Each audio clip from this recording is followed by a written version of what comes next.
Denise Parker's hands smelled faintly of antiseptic, her scrub still damp around the collar from a coffee spill that had happened 6 hours ago but never mattered enough to clean. It was just past midnight when she stepped out of the back exit of St. Jude's Hospital, her ID badge still clipped to her chest, her shoulders heavy with exhaustion but strangely light in spirit. The night air was cold, slicing gently across her skin like a reminder that the world outside of the hospital was quiet, untouched by beeping monitors, panicked families, and the perpetual hum of trauma. For a brief moment, she let her eyes close and tilted her head toward the sky. A rare breath. A rare silence. She had just pulled off a miracle in room 12, an elderly woman had gone into cardiac arrest and Denise, with the team, had brought her back. It was the kind of win that nurses rarely counted on, but when it happened, it made every ache worth it. Her shoes clicked on the wet pavement as she turned onto Oak Ridge Avenue, the route she had walked dozens of times before. This path was hers, past the shuttered florist's shop, the crooked mailbox with the ceramic frog, the lamppost that flickered like it couldn't decide if it wanted to shine or die. It wasn't much of a neighborhood, but it was familiar, and on nights like this, familiar was enough. Her mind drifted. She thought about her patient's daughter, the one who clung to her hand and said, "Thank you for not giving up on my mom." She thought about the granola bar still in her locker that she meant to eat for lunch but never did. She thought about her bed waiting, the warm socks, the leftover soup. But her thoughts shattered the moment she rounded the corner by the park. There, under the broken streetlight, stood 3 men hunched around a figure slumped near a bench. From a distance, it looked like a drunken scuffle. A night gone sideways. But Denise had seen enough chaos to recognize the undercurrent of violence even before she heard it.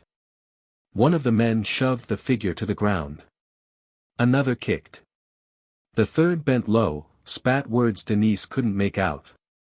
The victim, a man, older, maybe in his 60s, curled up, arms over his head, not fighting, only bracing. She froze mid-step. Her body tensed, breath caught in her throat. Her stomach turned as her brain screamed to move. This wasn't a squabble. This was a beating. She scanned the street. No cars. No open shops. No security cameras. No backup. Just her and 3 shadows ripping into a stranger. Then her instincts, the ones honed from years of trauma rooms and adrenaline-fueled nights, roared louder than her fear. She ran. "Hey! Leave him alone." Her voice cut through the quiet like a razor. The men turned. One was tall, broad-shouldered, face twisted in a sneer that dared her to come closer. "Keep walking, lady," he snapped. Denise didn't.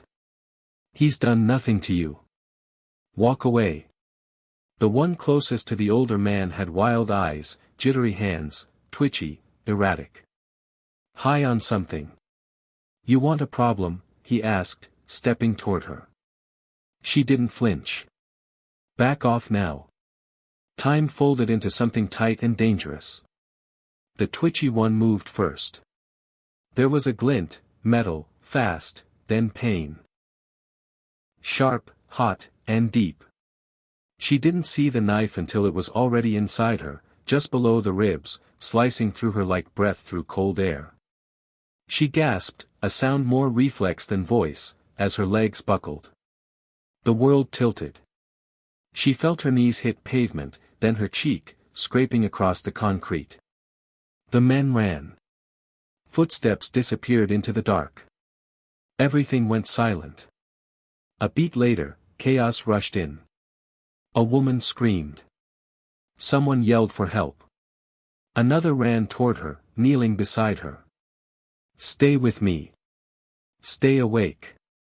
The voice trembled with urgency. Denise tried to speak, but the words were locked behind the iron curtain of pain. Her blood soaked through her scrubs, thick and warm, flooding fast. She couldn't cry. Couldn't even moan. Her body was shutting down. Sirens began in the distance, faint at first, then louder. A rhythm of hope cutting through her fading consciousness. She heard her name. Denise. Oh my God, Denise, it's me. Eric. A familiar voice, a friend, a paramedic from her own hospital. He sounded like he was barely holding it together. She's losing a lot of blood, someone said. Hands worked quickly, lifting her onto a stretcher. She could feel nothing. Could only hear pieces of the world slipping further away. As they raced through the streets, she tried to focus on the flashing lights above her, on the voices calling out vitals and compressions, on anything that anchored her to now. But she was drifting. And somewhere inside her, in a place beyond the reach of morphine or stitching hands, a question took root: was he okay? The man. The one they were hurting. Did he make it? Her thoughts blurred. Then nothing. No noise. No motion. Only black. But far behind her, back under the broken streetlight, blood still darkened the pavement. 3 shadows had vanished into night, but one woman, cut and bleeding, had made a choice. Not because she was brave. Not because she was fearless. But because, when faced with violence, she stepped forward instead of turning away. That moment had passed in seconds, but its impact was only just beginning. And as her body lay still and the ambulance doors slammed shut, the world shifted. Quietly. Irrevocably. Forever. Hit subscribe and leave a comment with where you're watching from. This story might just spark a new beginning. What's one thing that always pushes you forward, even when things get tough? The wind pressed against Eric's cheeks as he gripped the gurney and shouted into his radio. Female, mid-20s, stab wound to the abdomen, deep entry, rapid blood loss, ETA 2 minutes to St. Jude's. His voice cracked as he glanced down. Denise Parker. His colleague. His friend. The nurse who always stayed late to help finish paperwork, who kept extra snacks in her locker for the interns who forgot lunch. Now her eyes were half open, fluttering in that terrible, empty way trauma patients did when they were losing too much, too fast. Blood soaked the blue of her scrubs like ink blooming in water. It poured through the bandage he pressed to her side, refusing to clot, refusing to stop. She wasn't responding anymore. Denise, he shouted again. Her lips moved faintly, soundless. Eric leaned closer, heart pounding. Stay with me. Please. He'd seen hundreds of victims in his years on the ambulance, but this was different. This wasn't just another call. This was her. Inside the ambulance, the world narrowed to motion and adrenaline. The siren screamed into the night as the lights flashed red and white over the buildings they passed, slicing the dark like a desperate heartbeat. Another paramedic worked alongside Eric, shouting vitals as he squeezed the bag valve mask over her mouth. Pressure dropping. Heart rate unstable. She was slipping, and they all knew it. But no one wanted to say the words out loud. The moment they did, it would make it real. Eric refused to give her up. Back at St. Jude's, the trauma team was already moving. The call had gone out moments earlier: nurse stabbed, one of our own. The ER had seen its share of chaos, but this hit different. Doctors who had argued with Denise over protocols froze mid-chart. Nurses who had shared coffee and whispered secrets on night shift stood still, not because they didn't know what to do, but because their world had just been turned inside out. Denise wasn't supposed to be the one on the table. She was supposed to be the one helping. Directing. Comforting. Saving. The double doors burst open, and the gurney came barreling through with Eric still clinging to it, blood on his hands, voice hoarse from shouting. Stab wound, left lower quadrant, she's lost at least a liter. The trauma bay roared to life. Dr. Avery, the attending surgeon, appeared with gloves already pulled on, voice sharp. Clear bay 3. Get me a trauma panel and type and cross now. Nurses ran. Machines beeped. Someone cut through her shirt with scissors, exposing the wound, now raw and angry and still bleeding. Denise was barely conscious, her face pale, her eyes unfocused. One nurse, Rachel, knelt by her head, tears threatening but hands steady as she brushed Denise's hair back from her blood-slicked forehead. "Denise, it's Rachel. You're at St. Jude's. We've got you." A monitor beeped high and fast, heart rate climbing into the danger zone. Her blood pressure crashed again. Rachel's voice trembled. "She's tachycardic. BP's tanking, 60/30. She's going into hypovolemic shock," Dr. Avery confirmed. "Get her to the OR, now." Transport was called. A stretcher team arrived. But Denise's breathing slowed. Her skin grayed. Someone shouted, "She's not breathing." The monitor flatlined. A long, piercing tone filled the room like a scream no one wanted to hear. Rachel froze. Eric went rigid. Dr. Avery closed his eyes just long enough for the weight to hit him. Then he opened them. "Hit the crash cart. Start compressions." Rachel moved fast, lifting the ambo bag back to Denise's mouth. A nurse started chest compressions. 1 minute. No pulse. 2 minutes. Still flat. A whisper slipped out, unbidden. "Please, God, not her." Then it happened, a flicker. 1 beat. Then another. The monitor screamed in a different way now. "She's got a heartbeat," someone yelled. The room jolted to life again. The stretcher team pushed through the doors to surgery. Dr. Avery barked orders. "Call the OR. Tell them we're coming in hot." Rachel ran alongside Denise, still holding her hand as the hallway blurred around them. Inside the operating room, lights blazed overhead, harsh and unforgiving. The surgical team scrubbed in rapid rhythm. Blood units were hooked. Tools clattered into trays. Dr. Avery looked down at her, the girl who brought granola bars, who remembered everyone's birthday, who sang to elderly patients in the dead of night. He leaned close. "You stay with us, Denise. You don't get to go yet." Then the mask went over her face. The anesthesiologist counted down. She drifted, again, into blackness. But not the same blackness. This time it was deeper. Calmer. The kind of stillness that didn't scare her. She floated, not because she wanted to, but because her body demanded rest. In that strange in-between space, memories came, not like dreams, but more like glimpses through frosted glass. She saw herself at 9, placing a band-aid on her father's scraped knee with utmost seriousness. Her first day in nursing school, her hands shaking as she practiced her first 4. The moment she passed her boards and burst into tears before even reading the results. She saw the people, dozens of them, those she had touched. The boy with asthma who held her hand during his breathing treatment.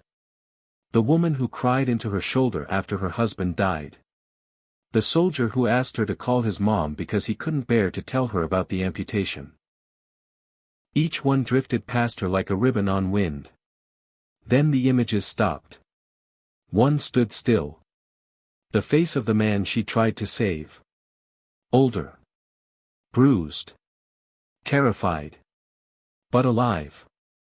Somewhere deep in the fog, she whispered a word she couldn't hear. It wasn't help. It wasn't why. It was simply the one thing she still clung to. Purpose. And purpose, somehow, was enough. Back in the OR, her heart beat steady but faint. Machines hummed. Scalpels moved. Hands worked like symphony players, guided by something fiercer than knowledge, hope. Dr. Avery's voice was calm now, decisive. "We've got her stabilized. Bleeding's controlled. Let's close." Hours later, the hallway outside the OR was lined with people, nurses, doctors, security guards, even janitors, all waiting. No one had gone home. The door opened, and Dr. Avery stepped out. His face was pale, his eyes rimmed with fatigue. But when he looked up, he gave a tired, quiet smile. She made it. And the breath that had been held across the hospital finally let go. A nurse wept openly. Another dropped into a chair and whispered, "Thank you." Denise Parker had walked into a nightmare. But she had survived it. And no one yet knew that what had happened was only the beginning. When Denise opened her eyes again, she didn't fully register where she was. The world around her was a haze of light and antiseptic, muffled sounds and distant movement. Her body felt like it had been hollowed out and sewn back together with fire. She tried to speak, but the sound lodged in her throat like broken glass. Her head lolled slightly to the left, and through her blurry vision, she saw a silhouette, familiar, comforting. Rachel. Sitting beside her bed, holding her hand with both of hers, eyes red, face pale. "Hey," Rachel whispered, voice cracking, "welcome back." Denise blinked slowly. A tear rolled down Rachel's cheek as she reached up to wipe Denise's brow. "You scared the hell out of us." Denise tried to smile, but even that felt like lifting a mountain. Her lips barely parted, and what escaped was barely a whisper. "Alive?" Rachel nodded, laughing through the tears. "Yeah. You are." Word of Denise's survival spread through St. Jude's like wildfire. Nurses paused in hallways to share the news. Doctors stood silent in doorways for a moment, just absorbing the fact that the girl they'd nearly lost was still breathing. Someone left a single white rose on her locker. Others brought coffee, letters, and soft-wrapped boxes of chocolate. Her room, tucked in the far corner of the recovery wing, soon resembled a florist's shop. Bouquets of lilies, carnations, daisies. A hand-sewn quilt from a grateful patient's family. Posters from her coworkers, "You're tougher than a scalpel, come back soon, we're terrible at charting." She hadn't spoken more than 5 words in a row, but her presence alone lifted the whole hospital. The pain was constant, deep, pulsing, and cold at the edges, but Denise had seen worse. She had stood beside patients dying from infections that gnawed through organs, from injuries beyond repair, from cancers that hollowed bones. Pain was just part of the process. What startled her more was the silence. For the first time in years, she had to sit still, listen to the beeping machines instead of managing them. Watch others administer meds, check vitals, adjust her oxygen. And in that stillness, 1,000 questions curled through her like smoke. What had really happened to the man she tried to protect? Who was he? Was he still alive? She couldn't remember his name. She couldn't even remember if she'd asked. But his face, frightened, alone, crumpled on the ground, was burned into her memory. The second day brought clarity, if not comfort. Rachel returned with a paper cup of iced chips and a cautious smile. Denise mouthed the question again. "The man?" Rachel paused mid-step. She set the cup on the tray, then sat at the edge of the bed and folded her hands. "He's alive," she said slowly.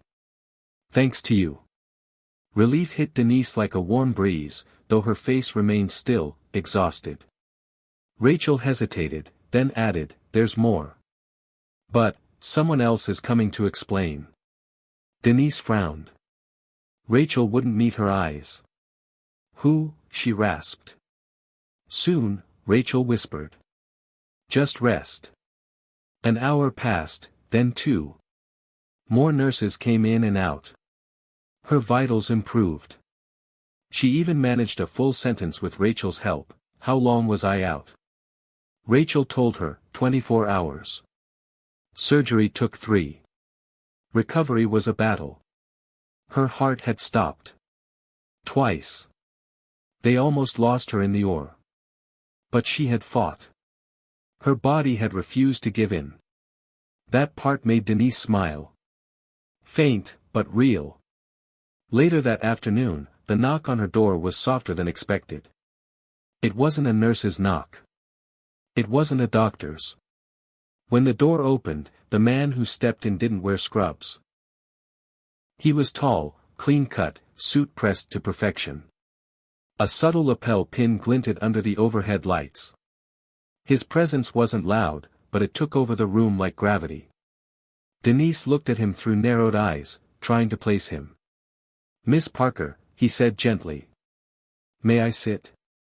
She nodded once. He reached into his coat and pulled out a navy blue folder, its gold trim catching the light like a whisper of importance.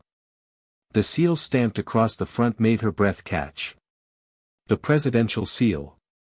Her pulse skipped. The man opened the folder and removed a single envelope, cream-colored, thick paper, sealed with a golden crest. He held it out to her with both hands.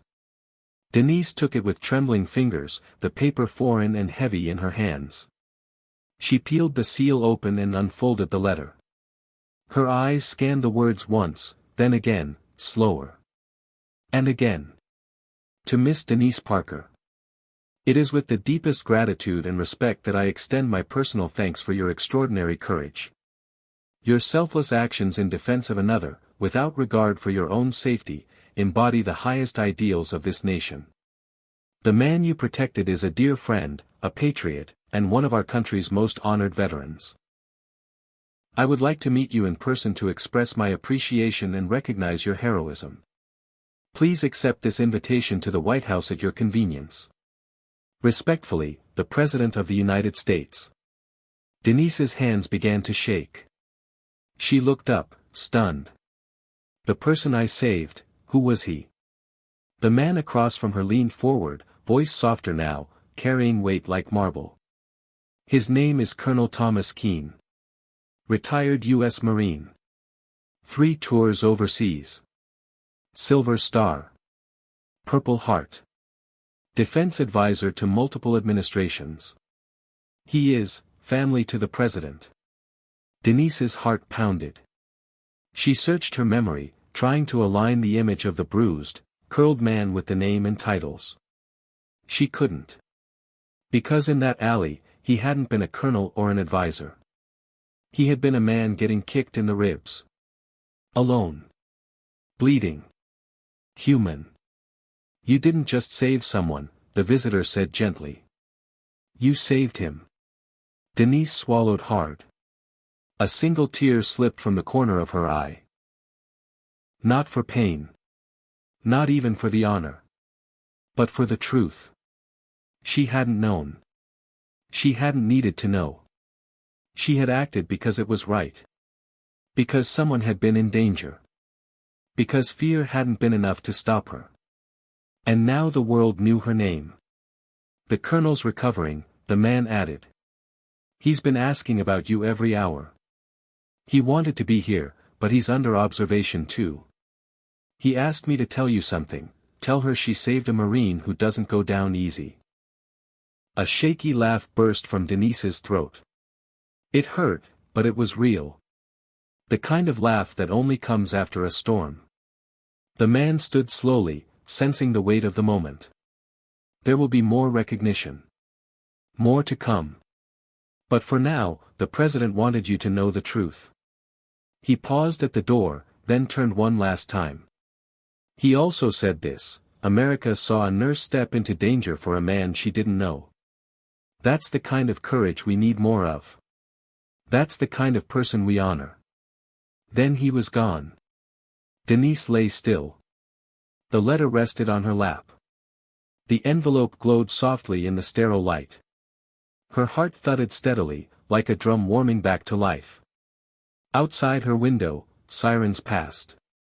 Somewhere, someone else was fighting for their life. But in this room, for now, there was only stillness. A stillness born not of fear or pain, but of awe. The kind that comes when everything changes, and you realize, you didn't need to be a hero.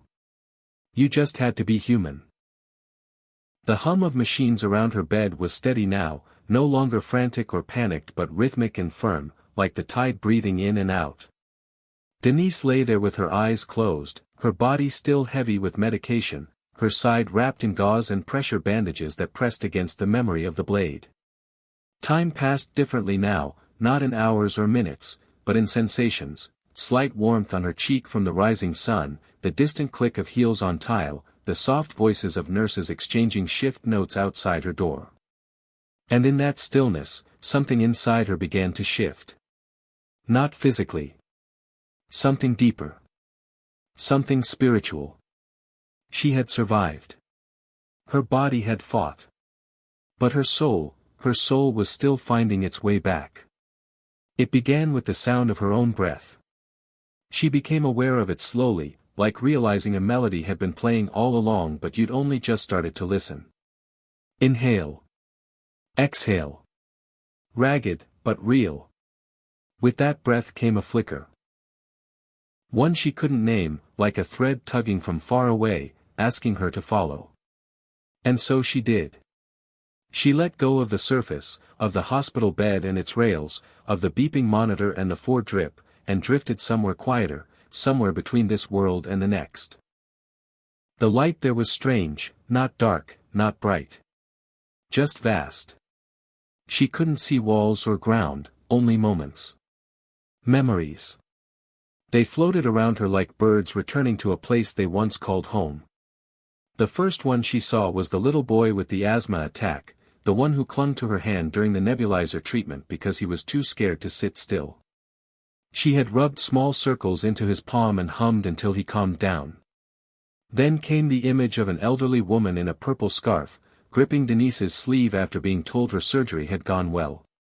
"You're my angel," the woman had whispered. Denise had smiled, embarrassed but warmed. Now, in this strange space between waking and whatever came next, that warmth returned and wrapped around her like a familiar blanket. More memories came, faster now. Her first patient who died in her arms. The moment she realized not every life could be saved, but every death could be dignified.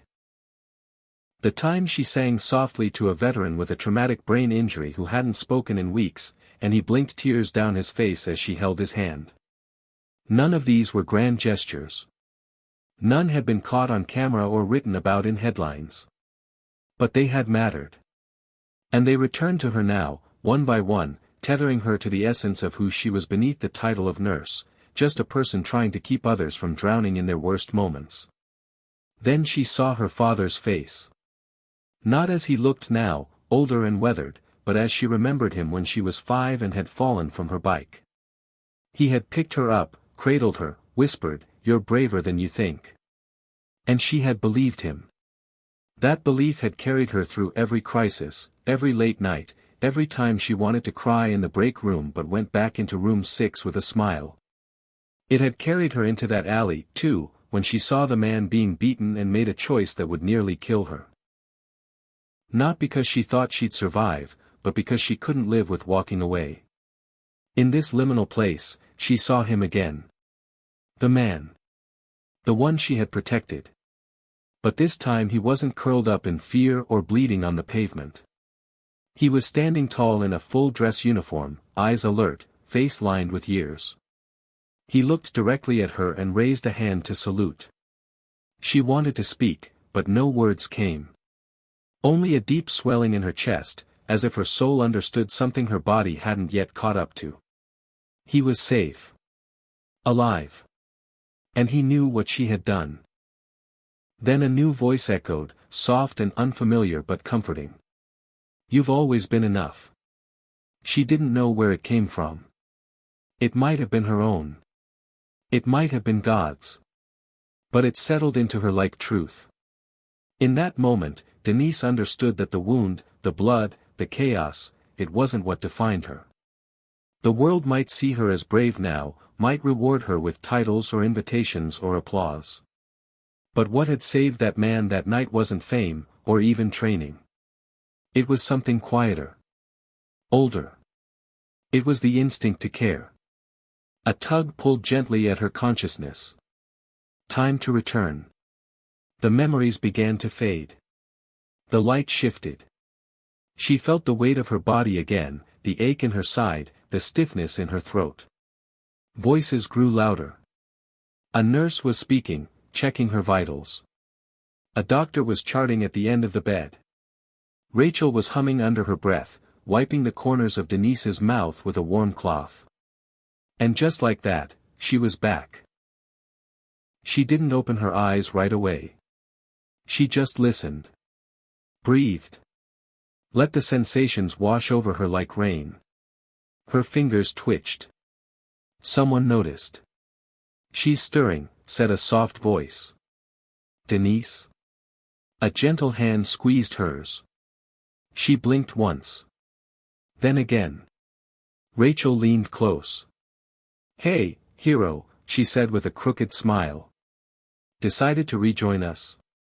Denise managed a small nod. Her lips parted. "I saw them," she whispered hoarsely. Rachel frowned. "Who?" "Everyone," Denise murmured. "All the people I've ever helped." Rachel's eyes brimmed. She brushed a strand of hair from Denise's forehead and said, "Maybe they were helping you this time." That night, as the hospital settled into its usual rhythm of distant alarms and whispered footsteps, Denise stared at the ceiling and let a single thought carry her forward. She wasn't supposed to be alive. But she was. And she hadn't come back alone.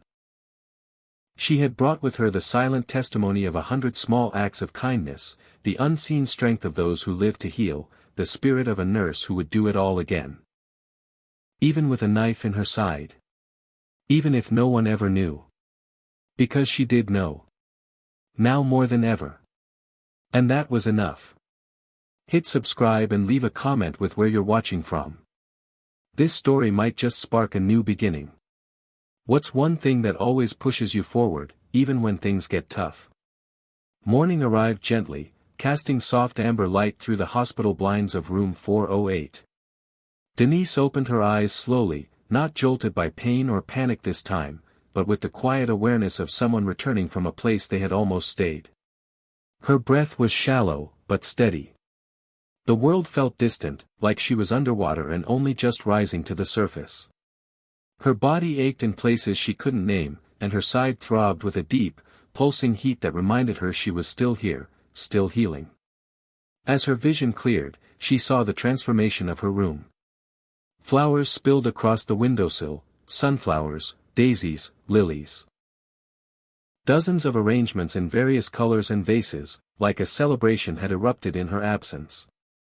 A stack of cards had been placed neatly by her tray table, some handwritten, others typed and formal. Balloons floated quietly in the corner, anchored to a small stuffed bear holding a heart that said, "You're a fighter." She turned her head with effort and saw Rachel asleep in the recliner beside her bed, curled into a blanket, a clipboard on her lap and a coffee cup balanced precariously on the edge of the nearby windowsill. Denise tried to speak, but her throat was dry and raw. She moved her fingers slightly and winced. The motion was enough to stir Rachel, who sat up quickly, blinking as her eyes settled on Denise's face.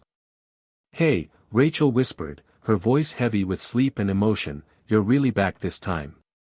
Denise nodded slowly, a faint smile curling the edge of her mouth. Rachel reached for the cup of ice chips, scooped a few into a spoon, and brought it gently to her lips. The cold soothed the burn in Denise's throat, and she managed a whisper. "You stayed?" Rachel gave a soft laugh and nodded. "Of course. I wasn't going anywhere." Denise's eyes moved back to the flowers. Her voice cracked but carried. All of this, what happened?" Rachel looked down for a moment, then back up with a hesitant smile. "You became a miracle, Denise. That's what happened. You fought like hell, and you made it through. Twice your heart stopped. But you came back. And now everyone knows what you did." Denise's brow furrowed, the fatigue pressing on her mind as she tried to catch up with reality. "The man, the one I helped," her voice trailed off. Rachel leaned forward, setting the cup down and taking Denise's hand into hers. "He's alive. You saved him." Relief flooded Denise's chest in a wave so powerful she could barely breathe. She closed her eyes for a moment, letting that truth settle inside her like a stone in a quiet pond. She had acted on instinct that night, on gut and heart and duty. She had no idea who he was, only that he was being hurt and she couldn't walk past it. "Who is he?" she asked, her voice a little stronger now.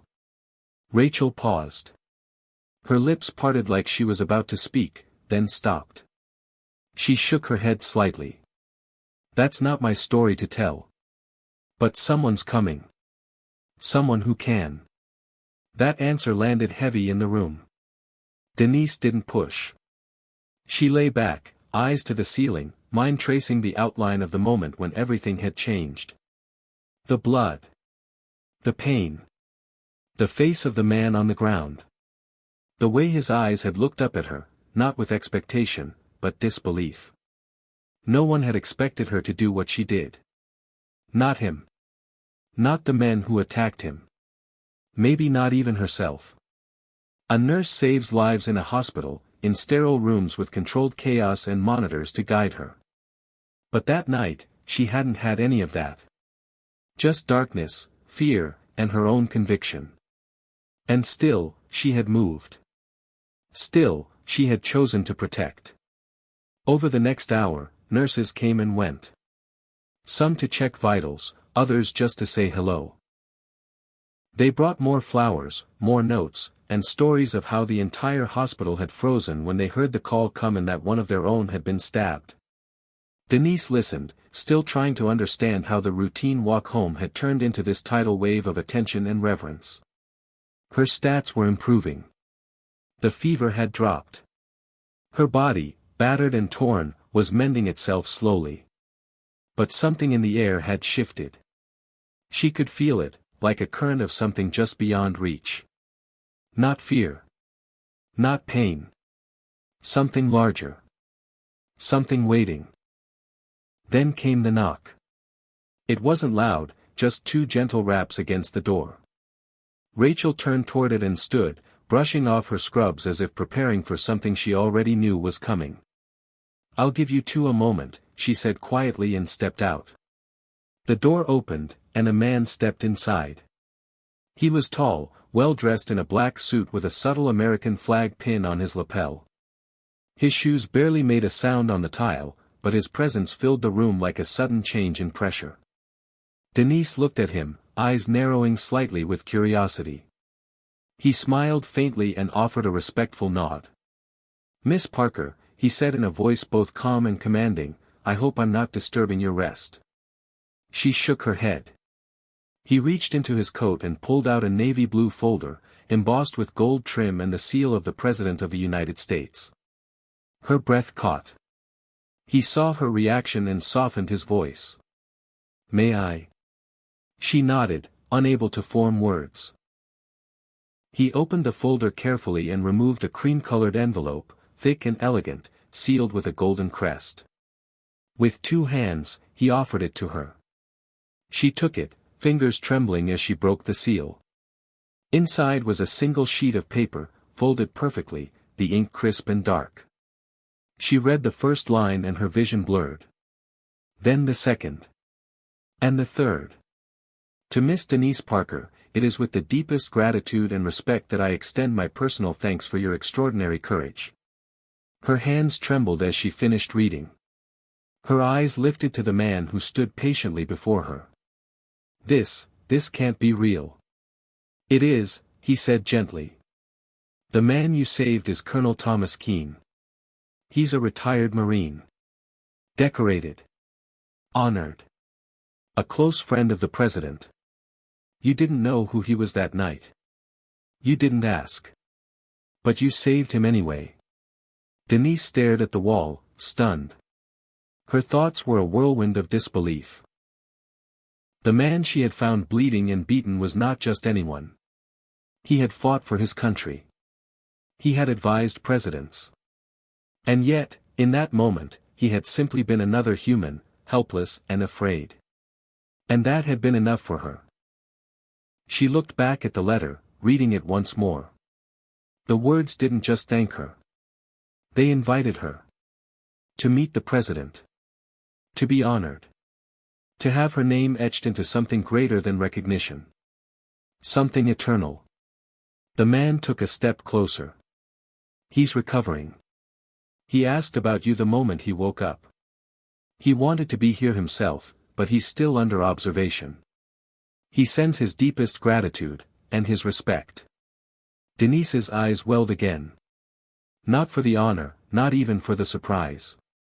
But for the truth that in one single moment, one instinctive, terrifying moment, she had chosen to help someone without knowing what it would cost her, or what it would change. And now, it had changed everything. The man turned to leave, then paused. "One more thing," he said softly. "The president asked me to tell you something himself. He said, America saw you. And we will never forget." Then he slipped through the door, leaving Denise in the quiet hum of the room, her heart full not of fear or pride, but of questions she never thought she'd need to ask. And one undeniable truth, she had stepped into the storm, and come out the other side. Not unchanged, but undefeated. Denise sat upright in bed 2 days later, the strength slowly returning to her limbs while the world outside her window bloomed with early spring light. Her hands, though still wrapped in 4 tubing, rested steady on her lap as she stared once more at the letter on her tray. She had read it dozens of times since it was delivered, tracing each word like a thread she couldn't afford to lose hold of. The signature at the bottom, written in bold, confident strokes, belonged to the President of the United States. The words were reverent. Grateful. But most of all, personal. She had been invited not just to the White House, but into a moment of history. Still, the name Colonel Thomas Keene lingered in her mind like smoke that refused to clear. She had never heard it before that night. And yet, it now carried the weight of everything that followed. The hospital room was quiet when the next visitor arrived. She didn't hear the knock this time, but she felt the shift in energy as the door opened. A nurse stepped in first, checking her vitals quickly and whispering, "You have someone here to see you. He's asked for a moment." Denise nodded and sat up straighter. The nurse stepped aside, and in walked a man who looked familiar even though she had never truly seen him standing tall. He was older, broad-shouldered with a military bearing that hadn't faded with age. His face bore healing bruises along the jaw and temple, but his eyes were sharp, steady, and unmistakably alive. Colonel Thomas Keene stopped 3 feet from her bed and stood at attention, his spine rigid, his hands at his side. He was dressed in a dark civilian suit, but everything about him radiated discipline. His eyes met hers, and for a long moment, neither of them spoke. Then, he saluted. It wasn't just a casual gesture. It was precise. Measured. The kind of salute reserved for comrades and commanders. Denise's lips parted in disbelief. She tried to lift her hand in response but winced, and the colonel immediately broke form. He stepped forward and took her hand gently into his. His voice, when he finally spoke, was deep and controlled, but trembled just slightly at the edges. "I owe you my life, Miss Parker. And I didn't want a day to pass without looking you in the eye and saying thank you." Denise shook her head slowly, still trying to absorb the moment. "You don't owe me anything," she whispered. I saw someone who needed help." He smiled at that, something soft cracking through the firm lines of his face. "That's what makes what you did even more remarkable," he said. "You didn't know who I was. You didn't hesitate. And you very nearly died because of it." His grip on her hand tightened gently. "There are men in uniform who might have frozen in that moment. You didn't." Denise looked at him, truly seeing him now, not just as the bruised figure in an alley but as someone built of decades of service, someone who had given parts of his soul to this country and somehow still found himself alone in the dark until she appeared. "Why were they attacking you?" she asked. His expression darkened. "Wrong place, wrong time," he replied, then paused. "Or maybe the right place for something bigger than either of us.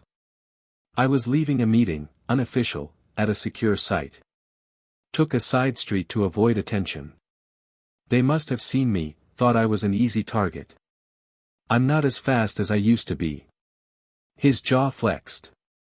"But they didn't count on you." Denise blinked slowly. "You're a colonel," she murmured. "Why didn't you fight back?" His eyes dropped to the floor for a moment before returning to hers. I tried. But when you've lived through 3 wars and your knees are filled with metal, there's only so much fighting left in you. And honestly, he added, I thought I was going to die there. I'd accepted it. Until I heard your voice. He smiled again, more freely now. A nurse's voice. It cut through everything. She swallowed hard, the moment thick with the weight of what could have been. I didn't think, she admitted. I just ran. Keane nodded. That's what real courage looks like. No calculation. No safety net. Just action. He pulled a chair closer to the bed and sat down, the lines around his eyes softening as he watched her. The president and I served together, long before politics and protocol. Back when life was simpler and stakes were just as high. He told me that if you lived, he wanted to honor you personally. Denise glanced down at the letter again, her fingers brushing its edge. I'm still not sure I deserve all this. Keane tilted his head. Then let me be clear. You do. For a moment, they just sat there in the shared silence of people who had both nearly been lost. Denise broke it gently. I didn't even ask your name that night. Keane leaned back in the chair and exhaled. You didn't need to. That's what made it powerful. You didn't save a colonel or a war hero. You saved a man. His voice quieted. And in doing so, you reminded me why I served. Rachel appeared at the doorway, sensing the length of the visit. She gave a small nod toward the colonel, then toward Denise. Keane stood slowly, the effort visible but his pride unshaken. I won't take more of your strength. You need rest. But I hope, someday soon, we'll meet again under better circumstances. Denise gave a small smile. You mean with both of us upright? He chuckled. Exactly. Before he left, he reached into his coat and pulled out something small. It was a medal, silver and gleaming in the sterile light. This was mine, he said, placing it carefully on her tray. But it belongs to you now. Denise stared at it, stunned.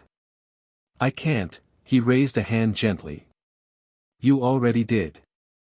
As he exited, the door eased shut behind him, and Denise was left with the weight of a life saved and the proof of it sitting beside her. The flowers, the cards, the letter, and now the medal, none of them changed her. But they reminded her of something she had almost forgotten in those darkest moments. She hadn't just lived through a nightmare. She had altered its ending. And somewhere in that small, window-lit room, surrounded by quiet reverence and the soft scent of lilies, Denise Parker began to realize that she was no longer just the nurse who ran into danger. She was the reason someone else had survived. And in the stillness of that truth, a new strength took root. The black government-issued SUV rolled to a smooth stop at the gates of the White House, its windows tinted against the curiosity of a world suddenly aware of the woman inside. Denise sat quietly in the back seat, hands folded in her lap, her breath catching with each inch forward they moved. The city passed her like a dream. It had only been a week since the stabbing, since the blood, the sirens, the fight for breath, and yet here she was, dressed in a crisp navy blue dress beneath a light coat, her bandages hidden, her steps slow but purposeful. She could still feel the scar beneath the fabric, a dull tug reminding her of everything she had survived. The driver, silent and professional, stepped out and opened the door. Denise blinked against the afternoon sunlight as she emerged, cameras already clicking from behind barriers. She could hear her name in the whispers of reporters, the murmur of officials, the rustle of suits and polished shoes. She walked with careful grace, head high though her body still ached, each movement deliberate, her dignity unshaken by the weight of recognition. Inside, the halls gleamed. The floors reflected the crisp lines of flags and the polished shoes of those who walked them. A White House aide guided her through, smiling softly, never rushing, allowing her to breathe in every moment. Denise passed portraits of presidents, rooms humming with quiet power, corridors thick with the echo of decisions that had shaped the world. None of this felt real. Yet every step reminded her that this wasn't a dream. She had not imagined the letter. Or the man she saved. Or the pain that had nearly swallowed her whole. They led her outside again, through wide glass doors and into the sunlit splendor of the rose garden. And there he was, the President of the United States, standing beneath a white canopy with a podium at his side and a soft, warm smile waiting just for her. To his right stood Colonel Thomas Keene, now in full dress uniform, every metal polished to a gleam. His face was calm, but his eyes shone with something Denise recognized, pride.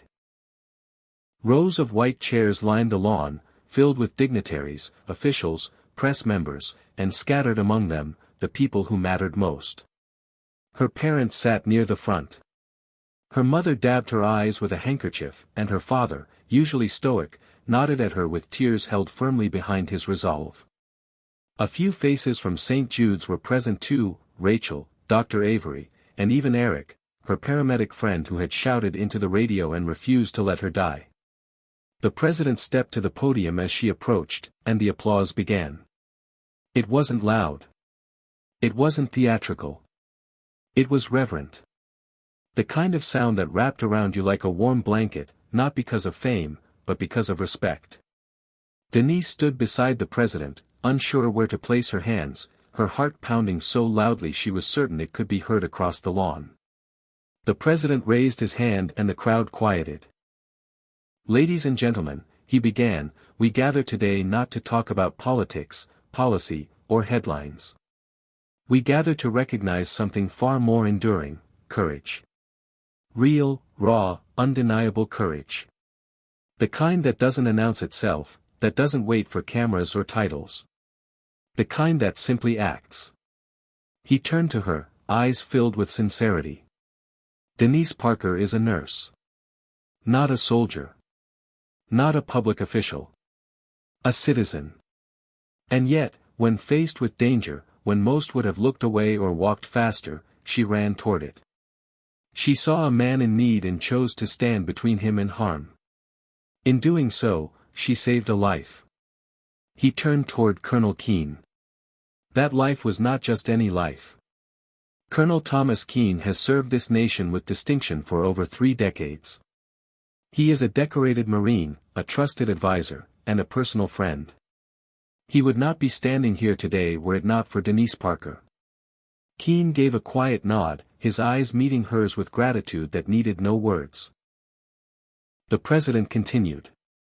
We speak often of service, but rarely do we see it as purely as we have in this moment. So today, it is my great honor to recognize Miss Parker not just with words, but with action. He turned slightly and a staff member stepped forward holding a small glass case. Inside was a badge, clean, simple, etched with gold. As of this moment, the president announced, you are appointed the new head nurse of the White House Medical Unit. A collective gasp swept through the audience, followed by a wave of applause. Denise stared at the badge, eyes wide, lips parting.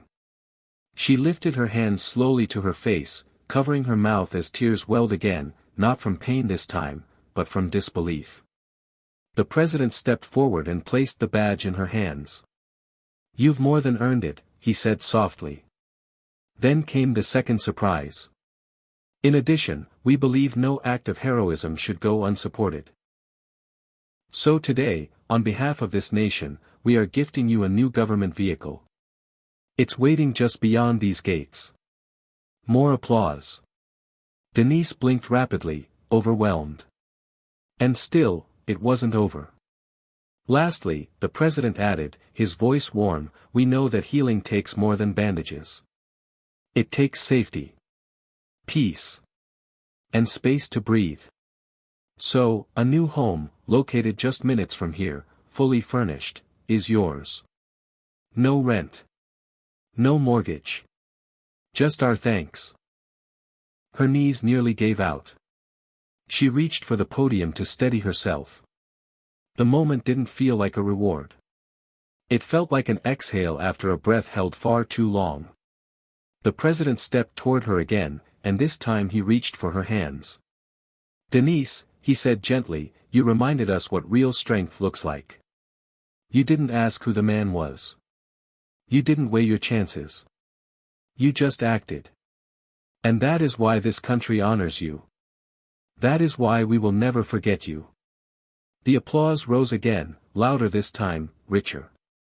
Cameras clicked, not for spectacle but to preserve a moment when a single act of compassion had rewritten the story of 2 lives. Colonel Keene stepped forward, offered her a formal salute, and then, to the surprise of many, pulled her into a brief but heartfelt embrace. "Thank you," he whispered. She whispered back, "You're welcome."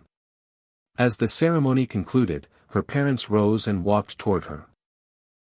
Her mother wrapped her in the gentlest of hugs, whispering through tears, "I'm so proud of you." Her father didn't speak at first. He simply placed his hand on her shoulder and nodded. "You're incredible," he said, voice thick with emotion. Aides gently began guiding people back toward the main entrance, but Denise paused at the edge of the lawn.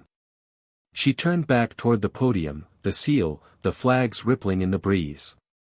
So much had changed since that night. So much had nearly ended. And yet, here she stood, not as a survivor clinging to what was left, but as someone who had stepped forward when it mattered most. She looked back one last time and whispered more to herself than anyone else, "I was just walking home." And that, perhaps, was the miracle. Because sometimes the most extraordinary journeys begin with the most ordinary steps. The White House was quieter than Denise had expected. Not silent, not lifeless, just still. The kind of stillness that came not from absence but from purpose. Each hallway hummed with quiet activity, every footstep seemed deliberate, and every conversation was muted with respect for the walls that had heard the voices of history.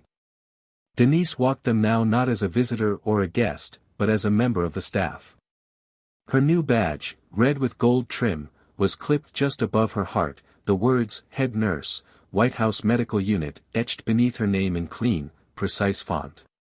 She had read it 100 times, half in disbelief, half in reverence. The uniform was simple, a tailored white coat over navy slacks, her shoes soft-soled so she could glide across the tile without a sound. She moved with quiet confidence, though her heart still hadn't caught up with the reality of her new life.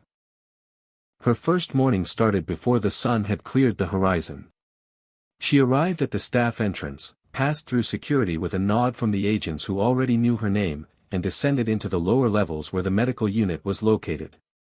It wasn't flashy. No sprawling hospital wings or towering machines. Just 5 clean rooms, a small surgical bay, an exam suite, and a modest team of 6. It was designed for discretion, speed, and efficiency. Here, in this tucked-away corner of the world's most powerful building, Denise found herself grounded. She stepped into the main medical office and was greeted by 2 junior nurses already prepping charts for the day. One of them, a sharp-eyed woman named Lila, handed her a clipboard. "Vitals for the ambassador's staff. Room 2 is ready." Denise nodded, scanning the chart with the same laser focus she had honed at St. Jude's. "Full panels," she said calmly. "Let's not make assumptions." Her tone wasn't commanding, but it carried weight. The team moved as one. Through the morning, she saw 5 patients, a communications officer with migraines, a Marine aide showing signs of adrenal fatigue, a speechwriter with a persistent cough, and 2 foreign diplomats needing routine checks. Each encounter reminded her that power did not insulate people from pain. If anything, it added a layer of silence over it. In the White House, illness wasn't just a health matter, it was a security matter. A weakness observed could become a headline, or worse, a liability. So they came to her in hushed voices, trusting that Denise would treat them not just with medical care but with dignity. And she did. Not because of the title she wore, but because that's who she had always been.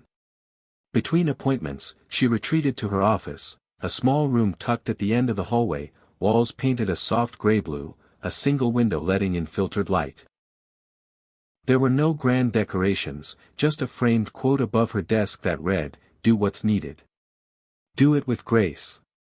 Her parents had sent it, along with a photo from the Rose Garden ceremony, her standing between the president and Colonel Keene, eyes wide, hands trembling.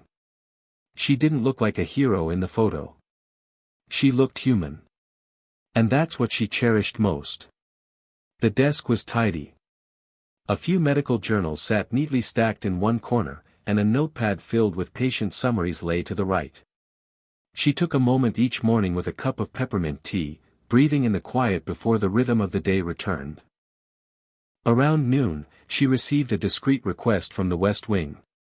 The president's personal secretary delivered it herself, a woman named Marcy with silver streaks in her hair and eyes that had seen decades of administrations come and go. "He's asked to see you," she said gently, as if the words carried more than just logistics. Denise followed her through winding halls lined with portraits and polished wood, eventually arriving at a private study filled with books and warm lamplight. The president rose from behind his desk, wearing a simple navy sweater over a collared shirt, not a suit, not a facade, just a man. "Miss Parker," he greeted, standing and offering a handshake. "I was hoping to steal a moment of your time." She nodded, her nerves wrapped tight behind her calm expression. "Of course, Mr. President." He smiled and gestured for her to sit. "I just read the report on Colonel Keene's latest follow-up. You've bought him more years than he ever thought he had." Denise glanced down modestly. "I just did what any nurse would have done." The president chuckled softly. "That may be true, but most wouldn't have done it with a knife in their side." He leaned forward, elbows on his knees. "You remind us of something we forget too often, that leadership doesn't always look like power. Sometimes it looks like a woman in scrubs, bleeding, and still trying to protect someone else." Denise didn't know how to respond. She wasn't used to being seen this way. The world seemed to have drawn a circle around that moment in the alley and given it a title, a frame, a spotlight. But to her, it was still just instinct. "I didn't do it to be remembered," she said quietly. "I did it because I couldn't walk away." The president nodded solemnly. "That's exactly why we'll never forget." They spoke for a few more minutes, nothing political, nothing formal. Just two people reflecting on the strange, tangled ways that lives collide. When she returned to the medical unit, the afternoon appointments were already in motion. A Secret Service agent with back pain, a visiting dignitary with jet lag, a young intern who was faint from skipping meals. She moved through each one with steady hands and a calm voice, never rushing, never distracted. Outside the windows, Washington moved at its usual frantic pace. But inside this quiet sanctuary beneath the Oval Office, Denise created something rare, space to breathe. That evening, as her shift ended, Denise declined the offer of the waiting SUV and chose instead to walk. The streets were safe here, lined with trees and light posts, the hum of the city softened by distance. Her modest new home stood 10 minutes away, a white two-story with a blue door and a small porch swing that creaked when the wind touched it. Inside, the scent of cedar and lavender lingered. She changed into sweatpants, tied her hair into a bun, and made a simple dinner of roasted vegetables and rice. While the food cooked, she stepped onto the back porch, letting the cool air wash over her as the sky turned orange. She thought about her old life, the long nights at St. Jude's, the chaos, the exhaustion, the impossible choices, the small victories. She missed parts of it. She always would. But here, in this strange new chapter, she felt something else. Not adrenaline. Not disbelief. Something quieter. Something stronger. She felt peace. And though she still hadn't asked for any of it, the title, the ceremony, the badge, she knew one thing with unshakable clarity. She had earned it. Not with a moment of fame, but with a lifetime of service. And she would spend every day making sure that still mattered. Denise closed the door to her office and exhaled. The day had been long, filled with a steady stream of quiet emergencies and hushed consultations. The White House never truly rested, and neither did its people. But in the pause that came after hours, as the lights dimmed and the building exhaled in its own quiet rhythm, Denise allowed herself a moment to simply be still. She turned off her desk lamp, leaving only the soft glow of the reading light in the corner. Her reflection in the glass cabinet across the room caught her eye: clean white coat, loose ponytail, and just below the edge of her collar, the slight shadow of a scar that had nearly cost her everything. She reached up and touched it, fingers tracing the edge like reading braille, not out of pain but out of memory. That scar had become part of her story, a punctuation mark in a sentence she never thought she'd write. And yet here she was, stronger not in spite of it, but because of it. In the weeks that followed her ceremony, Denise had become something of a quiet icon. Reporters had flooded her inbox with requests. Universities offered speaking engagements. Veterans groups asked her to attend banquets. National morning shows wanted interviews. She declined them all. Not out of fear, but out of principle. The moment that had changed everything hadn't been for cameras. It had been in the dark, in silence, when no one was watching. She didn't want to cheapen it by placing it on a stage. Instead, she chose to give in ways that felt right, personal, unseen, meaningful. Once a month, she began visiting a local community college just a few blocks from her new home. She'd wear simple clothes, carry her old canvas nursing bag, and step into classrooms filled with nervous, idealistic nursing students. They never expected her. There were no announcements, no press.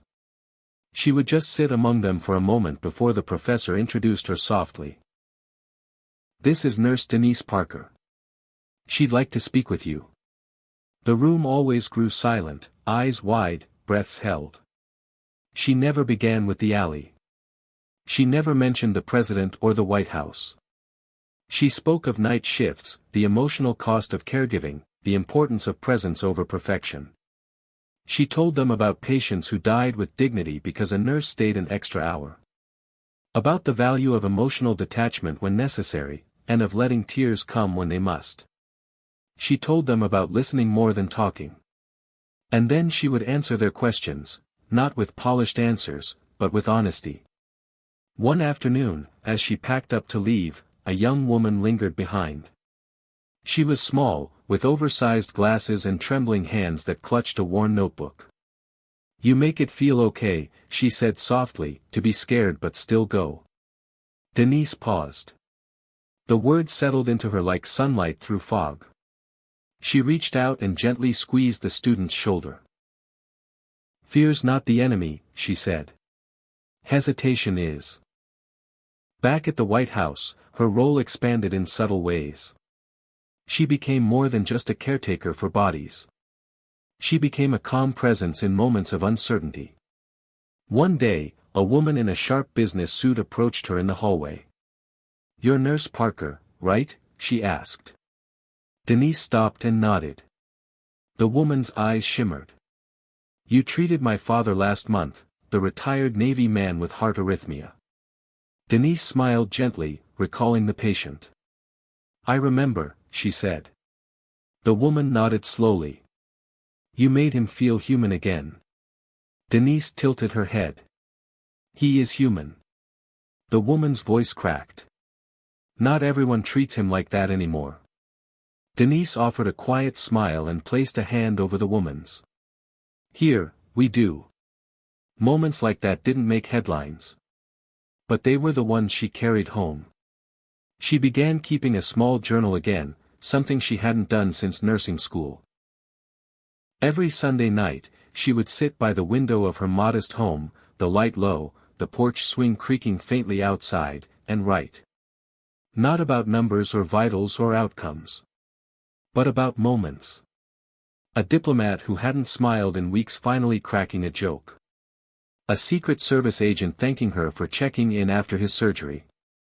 A maintenance worker who returned just to say, "You were the first person to ask how I was really doing." She also made time to send care packages to her old hospital. Boxes filled with snacks, socks, warm mugs, and handwritten notes. To the interns, "Don't forget to eat." To the night shift team, "You are seen." To the ER staff, what you do matters more than you know. Rachel sent her texts full of hearts and updates. One message read, "The new guys were stunned when they opened your box. We're all a little teary. Come visit." Denise smiled and responded, "Promise soon." One night, after a particularly exhausting shift, Denise took a detour before walking home. She stopped by the Lincoln Memorial. The marble glowed under moonlight, and the giant seated figure of Lincoln looked down with solemn, quiet understanding. She sat on the steps, far from the tourists and cameras, letting the silence settle around her. She didn't need grandeur or recognition to feel her place in the world. She simply needed moments like this, a heartbeat in the dark, a breath in the stillness, a reminder that purpose didn't shout. It whispered.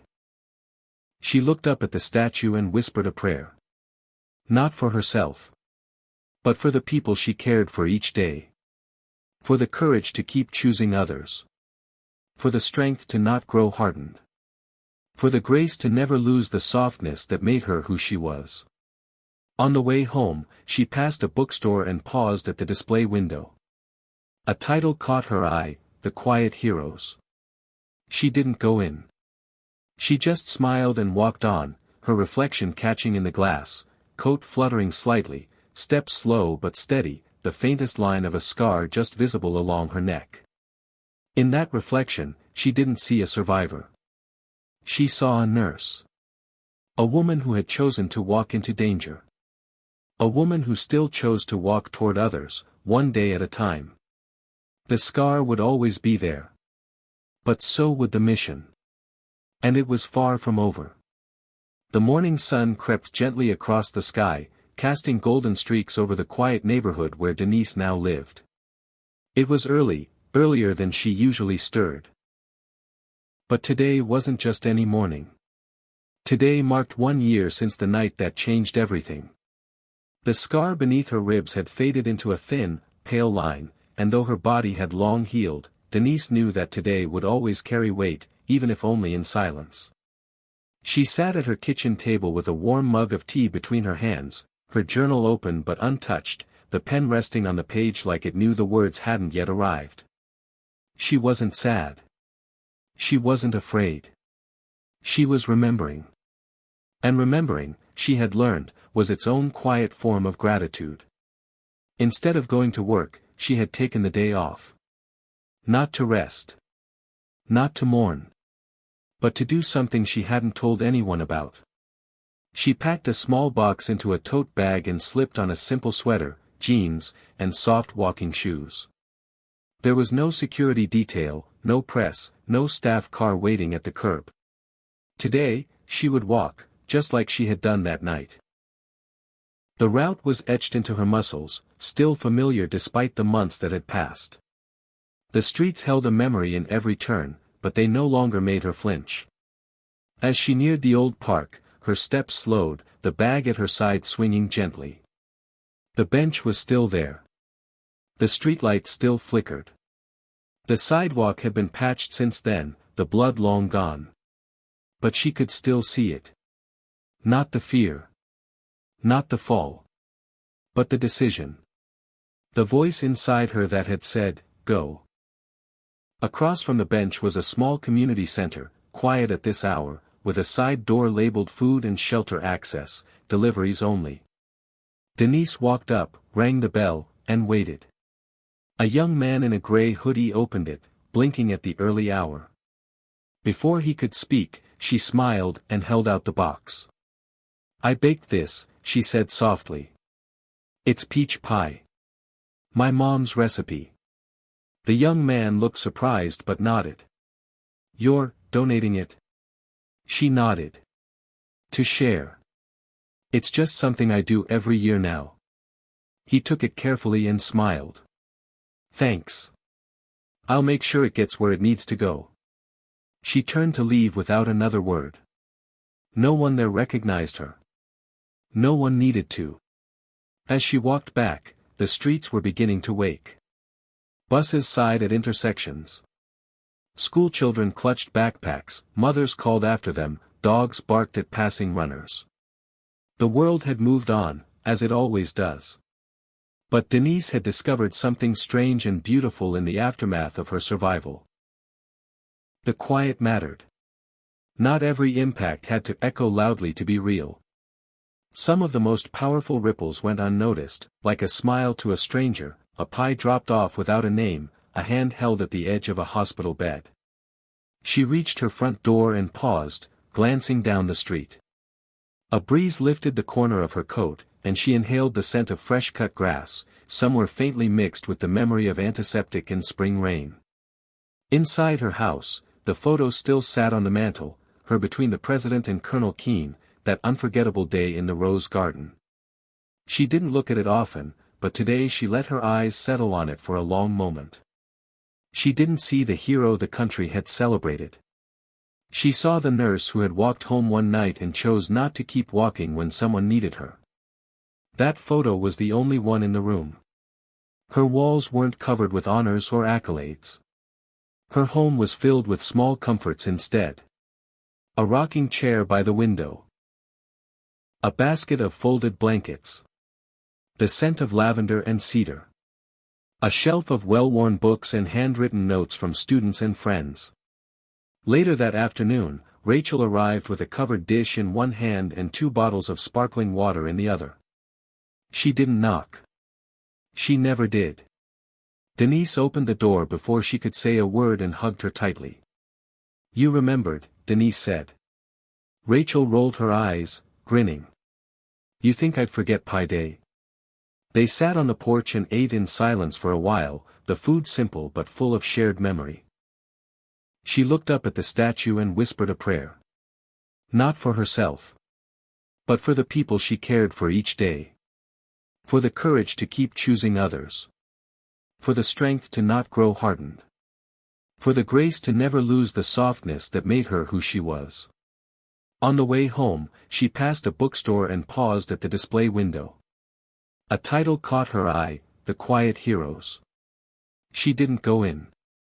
She just smiled and walked on, her reflection catching in the glass, coat fluttering slightly, steps slow but steady, the faintest line of a scar just visible along her neck. In that reflection, she didn't see a survivor. She saw a nurse. A woman who had chosen to walk into danger. A woman who still chose to walk toward others, one day at a time. The scar would always be there. But so would the mission. And it was far from over. The morning sun crept gently across the sky, casting golden streaks over the quiet neighborhood where Denise now lived. It was early, earlier than she usually stirred. But today wasn't just any morning. Today marked 1 year since the night that changed everything. The scar beneath her ribs had faded into a thin, pale line, and though her body had long healed, Denise knew that today would always carry weight, even if only in silence. She sat at her kitchen table with a warm mug of tea between her hands, her journal open but untouched, the pen resting on the page like it knew the words hadn't yet arrived. She wasn't sad. She wasn't afraid. She was remembering. And remembering, she had learned, was its own quiet form of gratitude. Instead of going to work, she had taken the day off. Not to rest. Not to mourn. But to do something she hadn't told anyone about. She packed a small box into a tote bag and slipped on a simple sweater, jeans, and soft walking shoes. There was no security detail, no press, no staff car waiting at the curb. Today, she would walk, just like she had done that night. The route was etched into her muscles, still familiar despite the months that had passed. The streets held a memory in every turn, but they no longer made her flinch. As she neared the old park, her steps slowed, the bag at her side swinging gently. The bench was still there. The streetlight still flickered. The sidewalk had been patched since then, the blood long gone. But she could still see it. Not the fear. Not the fall. But the decision. The voice inside her that had said, "Go."